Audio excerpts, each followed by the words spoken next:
여러분 반갑습니다.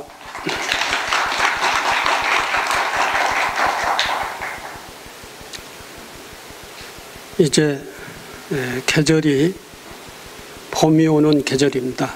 봄이 왔습니다. 양지바른 언덕을 이렇게 보면은 푸른 그 새싹이 올라오는 것을 볼 수가 있습니다. 봄이 오면서 또한 작년부터 저희들이 삶을 불편하게 했던 코로나라고 하는 전염병도 이제 백신이 개발돼 그 백신 이 주사를 맞는 그러한 상황들이 전개되고 있습니다. 백신이 우리 국민이 백신을 전부 다 접종을 하면은 이제 코로나도 겨울과 함께 우리의 생활 속에서 삶 속에서 물러나리라고 그렇게 생각을 합니다. 이제 우리를 어깨를 펴고 마음의 문을 열고 봄을 받아들이며 또 그 문으로 코로나도 모두 다 정리해서 내보내놓고 그렇게 새로운 삶을 살 수 있는 그러한 삶을 시작을 하도록 했으면 좋겠습니다. 오늘은 본문의 주제를 게으른 어두운 밤의 등불이다라고 하는 주제를 가지고 여러분들과 함께 이야기를 해보도록 하겠습니다. 먼저 여러분들의 자료집에 있는 자료를 한번 살펴보도록 하겠습니다. 개는 밝은 등불과 같아서 능히 문명장야의 어둠을 없애며 개는 보배 거울과 같아서 법의 실상을 비추며 또한 개는 만이지와 같아서 물건을 내려 빈궁을 구제하느니라. 고해를 벗어나서 속히 성불하면은 오직 이 계법이 으뜸이 되는 길이니 그러므로 모든 불자들은 응당 부지런히 보호해 가지고 실천할지니라 라고 하는 법만경의 문구를 인용을 했습니다. 개는 밝은 등불과 같아서 능히 문명장야에 어두움을 없앤다 했습니다. 그리고 개는 법의 거울과 같아서 법의 실상을 비추며 또한 개는 만이지와 같아서 물건을 내려 빈궁을 구제한다 했습니다. 우리 불교는 수행의 종교라 그랬습니다. 모든 종교가 이제 그 신앙이라고 하는 것이 공통적으로 다 가지고 있지만 불교를 제외한 다른 종교들은 주로 이제 신앙이라고 하는 것이 중심입니다. 신앙이라고 하는 의미도 여러 가지 의미가 있지만 일단 일반적으로 얘기를 하면은 뭔가의 절대자를 믿고 그 절대자에게 맡기는 그런 것을 신앙이라 그럽니다. 그런데 수행은 그러한 내 밖의 어떤 존재에게 나의 삶을 맡기는 게 아니라 내가 수행을 통해서 나의 힘을 기르고 나의 발전을 통해서 나의 삶을 꾸리는 것이다 라고 이렇게 구분해서 얘기를 할 수가 있습니다. 이러한 불교는 신앙의 신앙성이라고 하는 것이 있으면서 그 중심은 수행이라고 하는 것이 불교의 특징이라고 하는 것입니다. 불교의 다른 종교와 다른 특징은 수행의 종교라고 하는 것이죠. 이 수행의 종교로서의 불교가 가지고 있는 수행법은 여러 가지가 있지요. 전에 말씀드렸다고 생각이 됩니다마는 불교의, 특히 한국 불교의 전통 수행법으로서는 5가지 수행이 있습니다. 그 첫 번째가 계율 수행이고, 두 번째가 간경 수행, 세 번째가 연불 수행, 그리고 네 번째가 참선 수행, 5번째가 보살행이라고 하는 것입니다. 이 불교의 특징인 수행의 종교, 그 수행의 5가지 수행법이 우리 한국 불교 전통 수행법인데, 여기에 계율 수행은 그 수행 중에 어떠한 그 위치와 의미를 가지고 있느냐면은, 계율은 수행의 가장 기본입니다. 근본이죠. 이것은 불교라고 하는 종교적인 측면에서 계율 수행이 가장 기본뿐만 아니라, 우리 일반적인 그 종교적인 삶이 아니라 일반적인 삶 속에서도 계율은 가장 삶의 기본이 되는 거예요. 수행에서도 가장 기본이고, 우리 일반적인 삶에도 계율이라고 하는 것은 가장 기본이 되는 것이다. 그만큼 계율이라고 하는 것은 중요한 거예요. 이 계율은 수행에 있어서의 가장 기본이고, 계율을 기본 바탕이 되지 않으면은 뭐 연불수행, 강경수행, 참선수행, 뭐 어떤 수행을 하든지 간에 사상루각이다라고 하는 거예요. 모래밭 위에 누각을, 집을 짓는 거나 마찬가지다. 그 집은 모래가, 기초가 튼튼하지 않기 때문에 언제든지 넘어질 수 있어요. 무너질 수 있다는 것이죠. 수행이 있어서 계율이 수행의 기본, 그러니까 계율을 지키면서 수행을 하지 않으면은 그 수행에 진전은 없다. 수행이 탑을 쌓듯이 이렇게 하나하나 이렇게 한 층 이렇게 쌓아가는데, 계율이 기초라는 것이죠. 그 탑의 기초라는 것이죠. 계율이라고 하는 행이 없으면은 그 탑이 기초가 없기 때문에 그 위에 1층, 2층을 쌓아 올려봐야, 그 1층, 2층, 3층 뭐 이렇게 쌓아 올려봐야 그것은 언제든지 무너질 수밖에 없는 그런 역할을 하는 것이 이제 계율이다라고 하는 것입니다. 우리 일반적인 삶 속에서도 윤리 도덕적으로 일반 사회생활이나 가정생활이나 개인 생활을 하지 않으면은 거기에 문제가 생깁니다. 반드시. 고통의 문제도 한번 가만히, 왜 고통이 일어났는가, 나에게 왜 고통이 있는가라고 하는 것을, 그 원인을 추적해 들어가 보면은 결국은 그 근본 뿌리에 가서는 계율의 문제예요. 계율의 문제.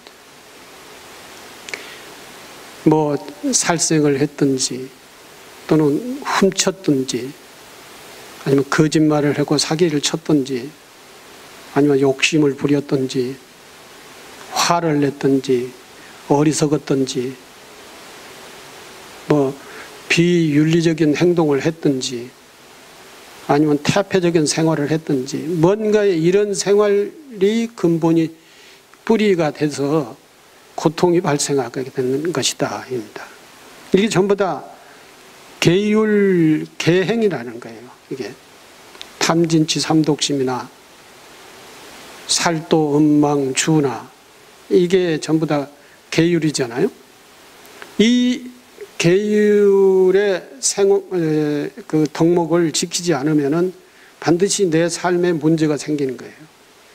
이런 일반적인 내 삶에 문제가 생기는데 수행자로서의 수행을 하는 사람으로서의 그러한 계율의 문제가 있으면은 수행이 진전이 안 되고 기도의 진전이 안 돼요. 수행의 성취나 기도의 성취가 있을 수가 없다라고 하는 거예요. 우리 한국 불교의 정통 수행법 중에 5가지 수행법이 있는데 그 5가지 수행법 중에 가장 기본이 계율이다. 이거죠. 기본이. 그 기본이 계율이기 때문에 계율을 지키면서 연불도 해야 되고 또는 간경, 경전 공부도 해야 되고 참선도 해야 되고 그리고 결국은 마지막에서는 이러한 모든 수행이 보살행으로 해양이 되는 거예요. 보살행. 이 보살행은 우리 한국 불교가 대승불교잖아요. 대승불교의 중심 수행법이 또 불교 역사 속에서도 가장 마지막에 발전된 불교가 대승불교거든요. 이 대승불교의 중심 수행법이 보살행이에요. 그리고 보살이라고 하는 그 위치는 부처님의 직전 단계 있죠. 성불위 직전 단계에 있는 것이죠. 그래서 거의 이제 한 단계 차이인 거예요. 부처님과의 차이는 한 단계 차이인 거예요. 거의 뭐 같은 단계죠. 부처님이로 또는 성불을 하려면은 이 보살이 단계에 가야 되는 것이죠. 보살행의 단계에. 그래서 이 계율을 출발로 해서 간경, 연불 또는 참선 이런 그 여러 가지 수행을 하더라도 결국은 이제 목적지가 성불이고 보살행이라고 하는 그 단계로 가야 되는 것이죠. 그러니까 전부가 다 모든 우리의 삶이 보살행으로 해양이 되지 않으면은 그 삶은 중생의 삶으로서 이 보살행의 삶으로서 의미가 없는 것이죠. 다 보살행으로 해양이 돼야 되는 거예요. 우리가 우리 삶의 목표가 뭐냐 하고 생각을 해보면은 다들 뭐 일반 세속적인 삶의 목표를 생각을 하고 있죠. 풍요롭고 행복하게 또는 명예롭고 또는 이 권력을 가지고 풍요롭고 권력을 가지고 힘이 있고 그리고 행복하게 명예롭게 뭐 이런 것들이 이제 우리 삶의 목표예요. 근데 인간이 이렇게 살아나가다 보면은 뭐 젊었을 때 어떤 그러한 삶이 있고 또는 중년의 삶이 있고 노년의 삶이 있고 그러던데 이 삶의 과정을 겪다 보면은 이 풍요롭고 명예롭고 권력이 있고 이제 이런 것들이 전부 다 인생의 삶의 과정을 거치면서 노년이 되면은 다 이런 것들이 무상하게 되는 것이죠. 이제 이런 것들을 이제 무상한 삶, 세속적인 삶의 목표라고 그러는데 우리 불자들의 삶의 목표는 보살행이다 하는 것이죠. 보살행으로서의 깨달음, 성불이 이제 목표인데 이것을 목표로 이렇게 사는 사람은 전부 다 기도를 하든지 수행을 하든지 그 삶이 전부 보살행으로서의 해양이 되어야 된다라고 하는 것입니다. 지금 이 얘기는 굉장히 중요한 얘기입니다. 지금 현재 우리 불자들의 그 수행의 이 전부가 다 신앙의 형식과 내용은 기복이라고 하는 것으로서 치우쳐 있어요. 이 기복에서 수행이라고 하는 것으로서 또 기도라고 하는 진정한 기도라고 하는 것으로서 전환이 돼야 돼요. 그러려면은 가장 그 수행의 기본인 계율이라고 하는 것이 정말 소중하게 지켜야 된다는 것이죠. 이 계율은 이 출가 수행 생활이 아니라 하더라도 일반적인 사회생활이라 하더라도 계율을 지켜야 돼요. 계율을 소중하게 생각을 해야 되는 거예요. 계율을 소중하게 생각하지 않으면은 일반 사회의 세속적인 삶 속에서도 안정과 평화와 행복을 가져올 수가 없어요. 이 계율을 파괴를 하고는 전부 다 이 생활이 불안해지고 그리고 파괴적이고 그리고 실패가 계속적으로 따르게 되고 고통이 따르게 된다는 것이죠. 고통스럽지 않고 평화로우려면은 계율을 지켜야 된다. 그래서 여기 보면은 계율은 어둡고 기나긴 밤에 길을 밝혀주는 등불과 같다 했다. 어둠이란 지혜가 없는 것을 말한다. 어리석고 탐욕심에 매몰되어 있는 것, 욕심에 가리워서 올바른 것을 바라보지 못하는 것, 화를 잘 내고 올바른 생각을 하지 못하고 감정적으로 말하고 행동하는 그러한 것들을 우리는 무명이라고 한다. 공간의 어두움도 있죠. 불을 다 꺼버리면 공간의 어두움이 있고, 그런데 이 공간의 어두움만을 무명이라고 하는 게 아니라 우리 마음의 어두움을 무명이라고 그러는 것이죠.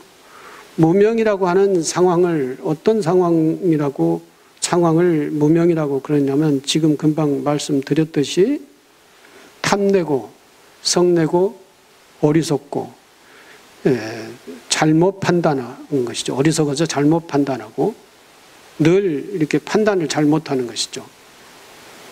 이런 상태를 우리는 무명이라고 그래요. 이러한 것들을 우리는 무명이라고 한다. 이러한 무명의 삶의 상태를 어두운 밤중이라고 한다. 어두울 때는 아무것도 보이지 않는다. 탐진치 삼독심 때문에 세상을 바라보지 못하고 올바른 관점에서 올바른 방향으로 살아가지 못하는 삶들이 허다하게 많다. 이러한 삶이 어두운 무명장냐와 같다는 것이다. 이럴 때 나의 삶의 앞길을 밝혀주고 나의 삶의 앞길을 밝혀주고 방향을 제시해 주는 것이 계율이다라고 하는 것입니다. 어리석음을 어리석지 않게 만들어주는 것이 계율 생활을 하는 사람에게 지혜를 주는 것이 계율이다라는 것이죠. 부처님께서는 계법을 법의 거울과 같아서 법의 실상을 비춰준다고 하셨다. 계율을 잘 지키면은 지혜가 열려요. 어떠한 논리에 의해서 계율을 지키면 지혜가 열리느냐? 사람이 청정하게 사는 것이죠. 또는 진실하게 사는 것이죠. 그리고 성실하게 열심히 살면은 지혜가 열린다는 것이죠. 그러니까 성실하게 열심히 사는 사람이 계율을 파괴하는 사람은 없어요. 전부 다 계율을 잘 지키면서 성실과 열심히 사는 거예요. 이 성실하고 열심히 그리고 맑게 사는 사람이 이제 식이 맑아지는 것이죠. 우리 그 의식이 맑아져요. 그래서 의식이 맑아지면 지혜가 열리게 되는 거예요. 이제 탁하게 사는 사람 있잖아요. 계를 막 파괴하고 탁하게 사는 사람들. 이 사람들은 지혜가 열리는 게 아니라 무명이 쌓여요. 무명이 쌓여서 세상이 눈이 전부가 탁해지는 것이죠.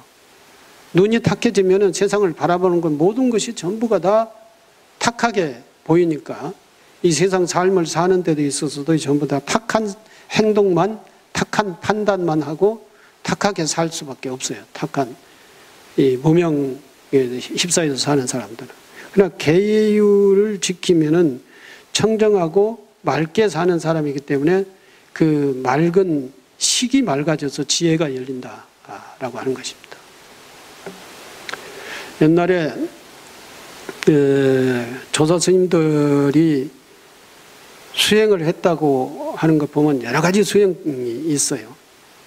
여러 가지 수행이 있는데 주력 수행을 했다라고 하는 분들이 이제 주로 많이 있어요. 주력 수행은 뭐 연불 수행이라고도 할 수 있죠. 열심히 주력, 열심히 연불, 열심히 다란이를 외운다든가 이런 열심히. 그래서 그게 이제 하루에 뭐 8시간 이상씩 계속 주력을 한다든지 다란이 또는 불보살 명호를 부른다든지 이렇게 해서 집중적으로 열심히 하다 보면은 그게 이제 어떠한 현상이 되냐면은 삼매라고 하는 현상이 오게 된다는 거죠. 삼매가 오게 되면은 이 탁한 업이 삼매 상태에 들어가게 되면 탁한 업이라고 하는 것이 전부 다 맑아져야 탁한 업이 소멸이 돼야 삼매라고 하는 상태가 온다는 것이죠. 삼매를 들었다면 탁한 업이 그만큼 소멸됐다라고 하는 거예요. 그러니까 무명이라고 하는 것이 그만큼 많이 벗겨졌다라고 하는 것이죠. 이렇게 되면은 이제 사람들이 지혜가 열리게 되는 거예요. 식이 맑아지는 거예요. 식이 맑아져서 더 이제 집중을 하고 지속적으로 연보를 하면은 이제 더 이제 깊은 삼매에 빠지는 거예요. 삼매라고 하는 것이 이제 잠을 잘 때도 깨어 있을 때도 또는 밥을 먹을 때도 또는 다른 일을 할 때도 계속 연불하는데 삼매에 지속 되는 그런 상태가 되면은 그야말로 이제 나의 업장, 아주 깊은 뿌리를 받고 있는 이런 업장들이 녹아내리는 거예요. 이게 이제 연불 기도, 연불 수행의 효용이에요. 녹아내리고 그리고 다 벗겨지고 식이 맑아지고 지혜가 열리게 되면은 그때에 이제 깨달음의 세계라고 하는 것으로도 가고 있는 겁니다. 이래서 이제 한 소식을 하셨다라고 하는 그런 조사 스님들이 많아요. 근데 연불 수행만 그러느냐? 간경 수행도 역시 마찬가지네요. 열심히 경전을 읽고 경전을 해석을 하고 뭐 경전뿐만 아니라 불서를 읽고 해서 부처님의 가르침을 계속 집중적으로 계속 공부하다 보면은 부처님의 그 법의 세계에 들어가게 된다는 것이죠. 그래서 그 법의 세계에 들어가겠다 보면은 나중에는 법을 하나씩 이렇게 깨우쳐가고 눈이 열려져가는 그러한 느낌을 받으면은 이제 그때부터 신심이 나는 것이죠. 계속 이런 상태에서 계속 하면은 이제 강경삼매에 들어간다는 것이죠.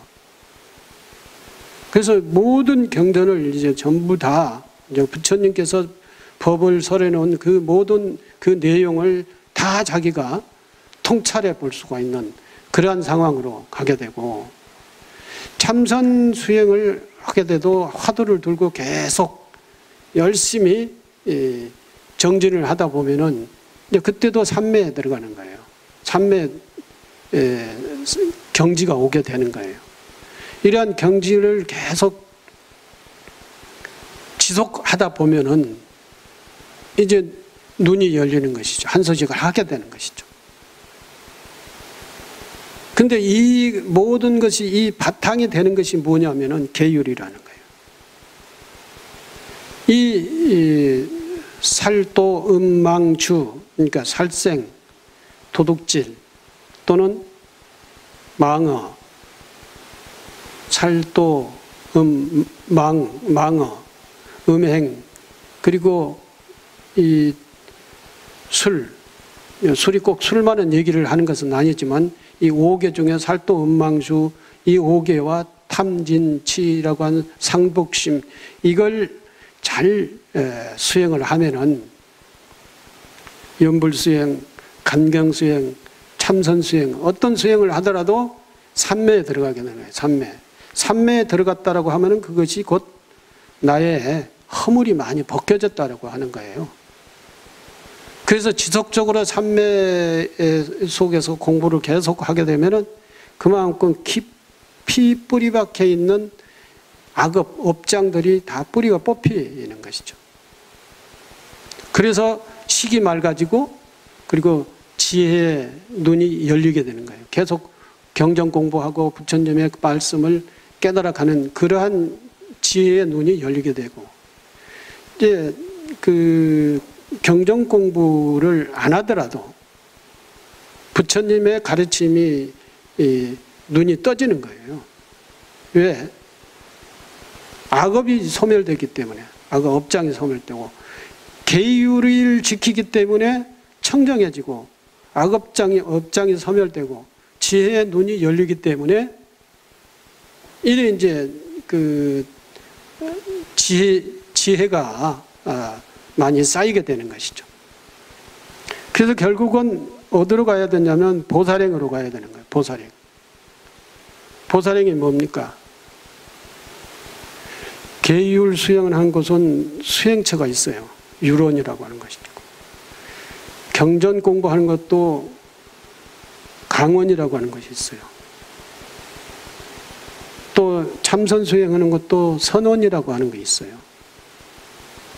연불 수행도 옛날에는 연불원이라고 하는 것이 있어요. 요즘 교육원에서는 연불원이라고 하는 그 과정들을 설치해 놓고 있는데, 근데 보살행의 수행처는 없어요. 다 계율, 강경, 연불, 참선의 이 수행처가 다 있어요. 그런 기관도 있어요. 그런데 보살행의 수행 기관은 없어요. 왜 그러냐? 보살행의 수행 기관은 어떤 하나의 그 커리큘럼을 가지고 공부를 해가지고 보살행 수행을 하는 게 아니기 때문에 그래요. 보살행은 중생 세계에 들어가서 중생의 삶과 함께 하면서 보살 수행을 해야 하기 때문에 이 삶 자체가 보살행인 거예요. 근데 다만 보살 사상과 보살 정신을 가지고 보살의 행을 하게 되면은 이제 그것이 보살 수행이라고 하는 것이죠. 주로 보살 수행이 육바라밀이라고 그러죠. 보시, 지계, 인욕, 정진, 또 선정, 지혜, 이 6가지 덕목을 보살행의 실천 덕목이라고 그래요. 이게 누구를 위해서 하느냐? 자기를 위해서 하는 것도 있지만 전부가 다 중생을 위해서 실천을 하는 행의 덕목이에요. 보시도 자기를 위해서 하는 게 아니라 많은 중생들을 위해서 나누는 거잖아요. 계율, 보살행 중에서도 제일 그 앞에가 계율이 있어요. 지계, 계율. 계율이 보살행에서도 또는 다른 수행에서도 기본이 되지 않으면 안 되기 때문에 육바라밀에서도 지계라고 하는 것이 제일 앞에 있는 거예요. 그러니까 보살은 보시는 왜 제일 앞에 있느냐? 그것이 보살 정신이야. 나눔의 정신이, 또는 나가 아닌 다른 중생들에게 뭔가의 자비를 베푸는 그 정신이 보살 사상이고 보살 정신이기 때문에 제일 앞에 있는 거고, 그리고 보살행을 하는 과정에서도 보살도 계율을 지켜야 돼요. 계율 정신과 계율 실천이라고 하는 것이 가장 보살에 있어서도 중요하고 일반 우리의 수행자에게서도 중요하니까 제일 앞에 있는 거예요. 이게 계율을 계속 잘 지켜야 청정해진다고 그랬잖아요. 청정해지고 계율을 잘 지켜야 업장이 소멸이 된다는 거죠. 업장 소멸. 업장이 소멸이 안 되면은 무명에서 벗어날 수가 없어요. 여러분들이 한번 무엇에 익숙해지면은 그 익숙해진 것에 계속 빠져들어가게 되잖아요. 중독되어 들어갔잖아요. 담배를 피게 되면은 담배를 끊기가 굉장히 힘들어요. 그게 업장이에요. 그 담배 중독 자체가 업장이에요. 술을 마시는 사람의 술 중독이 되면은 술 끊기가 힘들어요. 그게 이제 업이에요. 근데 술을 완전히 알코올에 대한 부분을 완전히 딱 소멸시켜야 술을 안 마시고 담배를 니코틴이라고 하는 이 습성을 완전히 다 끊어내요. 이건 시간이 오래 걸려요. 그리고 굉장한 노력이 필요한 거예요. 또 사람이 이 생각도 역시 마찬가지예요. 생각도 삐딱하게 생각하면 계속 그것이 벌이 돼가지고 삐딱하게 생각이 돼가지고 나중에는 이 삶 자체가 삐딱하게 되고 인간 자체가 삐딱하게 되는 거예요. 그래서 거기에 청정과 진실과 또는 평화가 없어요. 그 다른 사람들하고 함께 이렇게 잘 공동체로 살아야 되는데 자꾸 삐딱하게 하면서 자기 이해관계만 챙기니까 이게 다른 사람들과 함께 소통도 잘 안 되는 거예요. 그래서 다른 사람들과 이 사회생활이라는 다른 사람들과 소통이 잘 돼야 되는 건데 이 소통이 잘 안 되니까 이제 다 외로워지는 것이죠. 그래서 자기 전체의 삶이 명예롭지 못하고 밝지 못하고 그리고 평화롭지 못하고 그런 결국은 일반 세속적으로 얘기하면 행복하지 못한 그런 삶이 된다는 것이죠. 저 공산주의의 사회에서 사는 사람들은 공산주의 사상에 물들여가지고 자기 부모보다도 더 공산주의 사상이 더 앞서가잖아요. 또는 종교 근본주의자들은 이 사회의 어떤 그 평화를 위한 게 자기 종교의 어떤 이해관계만을 위해서 목숨을 바치잖아요. 중동 지방의 IS인가요? 맞지요? IS라고 하는 그 종교 근본주의 단체, 전쟁만 일으키는 그런 사람들. 이게 전부가 다 업이라, 이게 전부 다 중독이라, 이게 전부가 다 자기 무명을 쌓는 거예요. 근데 이건 전부가 다 어떻게 해야 되냐?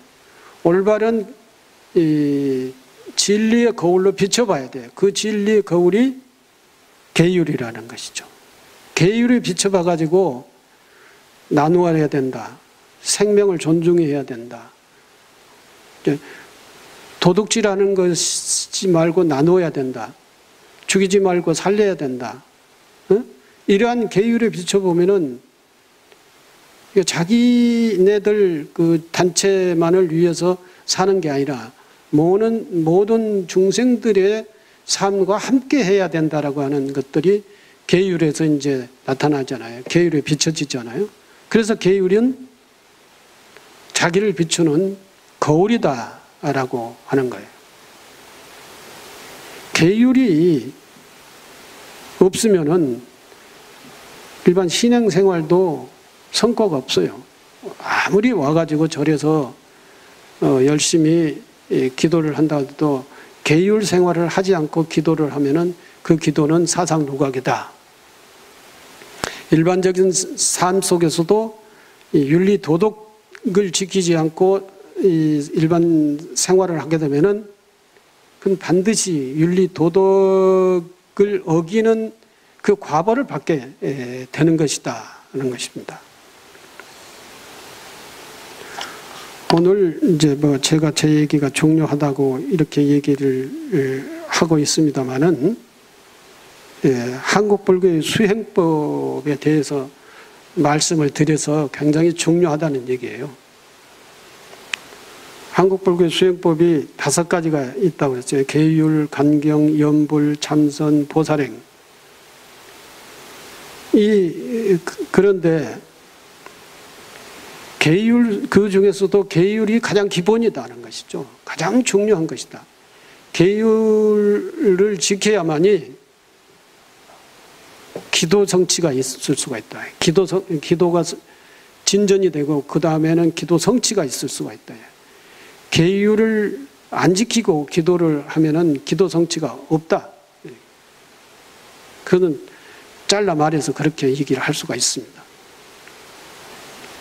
어떠한 사업을 하더라도 계율을 잘 지켜야 그 사업이 지혜가 열려서 아이디어가 생기고 그리고 그 사업에 문제가 발생하지 않아요. 그런데 이 계율을 지키지 않고 윤리 도덕적으로 이러한 사업을 하지 않고 이제 자기 마음대로 이제 계율은 자유스럽게 하고 이렇게 해가지고 사업도 성취할 수가 없어요. 일반 개인의 삶도 역시 마찬가지다.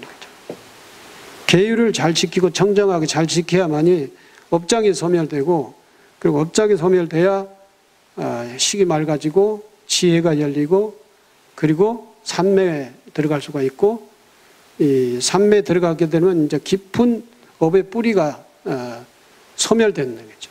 이래서 지혜가 열리고 수행이 성취되고 기도가 성취되고 나의 발전이 있게 되는 것이다.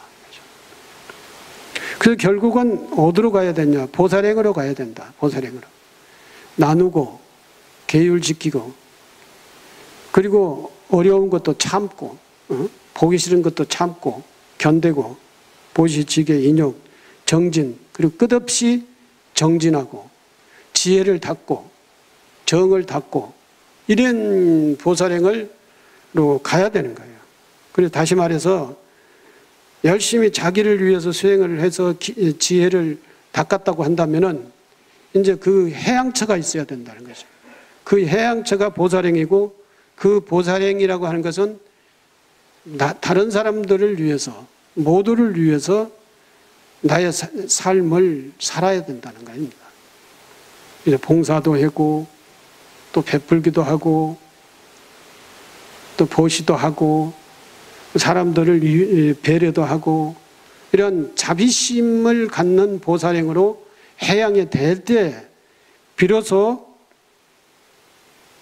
나의 기도 성취가 있게 되고 내가 보살의 수행의 경지에 있게 되고 그래서 한 단계만 올라가게 되면은 이제는 그때는 부처님의 단계, 불단, 즉 깨달음의 단계에 올라가게 된다. 여러분들은 뭐 어떤 사람들은 그런 얘기가 있어요. 나는 이 생에서는 깨닫는 것은 포기했고 그냥 적당히 살다가 고통스럽지 않게만 살다가 가고 싶다. 그러니 뭐 계율도 기도도 수행도 뭐 그렇게 중요하게 생각하지 않는다. 이렇게 얘기하는 사람들도 있어요. 이 생에서는 적당히 살다 가겠다. 그런데 그것이 적당히 사라집니까? 자꾸 업을 짓고 무명을 쌓이고 그리고 업의 뿌리가 깊숙이 뻗쳐나가고 이렇게 하는데 고통스럽지 않을 수가 있어요. 그래서 계율을 지켜라. 오늘 이제 좀 여러분들이 기억해 둘 것은 한국 불교는 대성불교고 대성불교의 정통수행법, 한국 불교의 정통수행법이 5가지가 있다. 첫째가 계율이다. 그리고 간경, 경전공부다. 그리고 연불, 그리고 참선, 이게 수행이 있고 그리고 마지막으로 우리가 인생을 해양하고 모든 것을 뭔가 이 삶을 해양을 하는 것은 보살행이다. 그 보살행이라는 것은 첫째, 자비심을 갖고 모든 사람들을 배려하고 나누는 그러한 삶이 돼야 된다. 이것이 이제 한국 불교의 정통 수행법이라 5대 수행법이고 정통 수행법이고 한국 불교 불자들은 이 수행법을 하나씩 익혀서 할 수가 있어야 돼요. 그래야 수행의 종교의 불자라고 종교인이라고 할 수 있어요. 근데 이게 5가지 중에 한 가지도 관심이 없으면 안 된다는 것이죠. 그 5가지 중에 한 가지 관심을 가지려면 제일 먼저 계율이라고 하는 것을 관심을 갖고 계율의 중요성을 깨달아야 된다는 것이죠. 계율을 잘 실천을 하면은 복을 받는 거예요. 계율을 잘 실천을 하면은 복을 짓는 거예요. 계율을 잘 실천을 하면은 지혜가 맑아지는 거. 그리고 지혜가 생기는 거예요. 지혜의 눈이 뜨이는 거다라는 것이죠. 오늘은 계율 수행에 대해서 계율은 어두운 밤의 등불이다라고 하는 것에 대해서 말씀을 드렸습니다. 감사합니다.